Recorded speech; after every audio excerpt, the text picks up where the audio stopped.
用这个挖机拆旁边的2层楼房，只用了20几分钟就全部把它放平。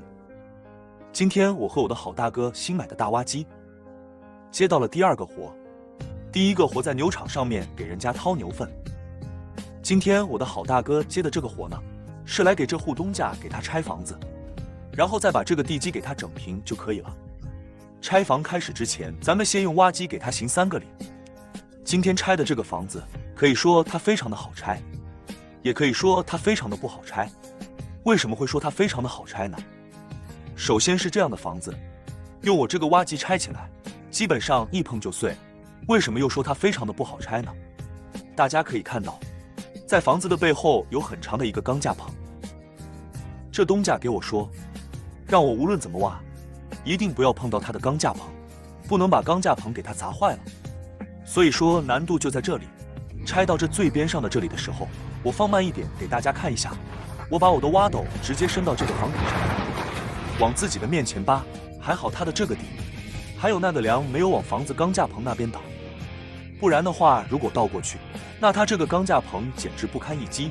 虽然说这个房子很脆，但是它压到那个钢架棚上，钢架棚也经不住它压，把挨着钢架棚这里的危险隐患给它消除之后，咱们又开始挖后面。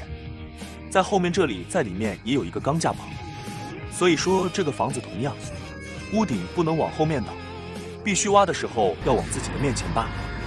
如果倒到后面，那后面的那个钢架棚就会被砸坏。所以说拆这个房子的难度就在这里。我来这里挖的时候，我给这个东家说，我不敢给你100%的保证一定不会砸到钢架棚，我只能说我会尽我最大的努力来尽量帮你不要把钢架棚砸到。但是呢，东家又跟我说，一定100%的不要砸到他的钢架棚，不然的话他会损失很多钱。所以今天拆的这个房子，我是全程差不多快要屏住呼吸，就怕这个房顶还有那个过梁往这边倒。不过最后还好有惊无险，把这个房子安全的给它全部拆了下来。你们觉得我的这个技术水平怎么样？把这个房子全部拆倒了下来之后，我就问这个东家，他这些废渣要怎么处理？这个东家说让我把里面的这些渣土还有这个砖块全部给他挖来，堆到旁边的院子里面。到时候的话，他家的这个地基他还要加高回填，这个砖块里面埋着的木头还有钢筋那些给他挑出来，选到一边。钢筋的话，到时候如果要打破碎，就安装上破碎头，给他把钢筋打一下。挖出来的木头他就用人工捡到旁边堆着，以后拿来当柴火烧。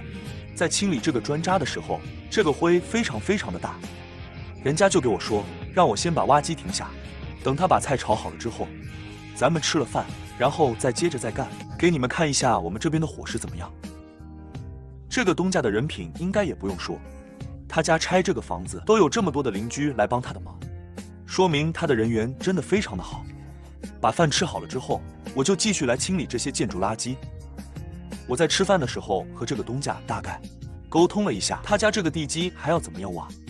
东家给我说，他家房子背后的这些树全部都不要了，要把这个树全部给他推倒挖下来，然后把这些建筑垃圾全部清理走。下面如果挖到石头的话，到时候还要安装上破碎头给他，再把那些石头给他打出来，后边也得用挖机给他一点一点的把它挖直。挖直后以后，他要在马路的边上这里再做一根挡墙，把这个马路给它保护好，避免它塌方。然后挖这个马路下面的这里的这些松石头，我用挖机把这个石头给它选到一边，因为这个东家他后面做挡墙还要用这些刨出来的炮土，咱们全部把它堆到院子里面。后面他要回填地基的话，也可以用到这些土。开挖的这里有一根管子，真的非常的烦人。我给这个东家说，能不能让他把这根管子把它挖断，这样的话我的挖机更好操作一点。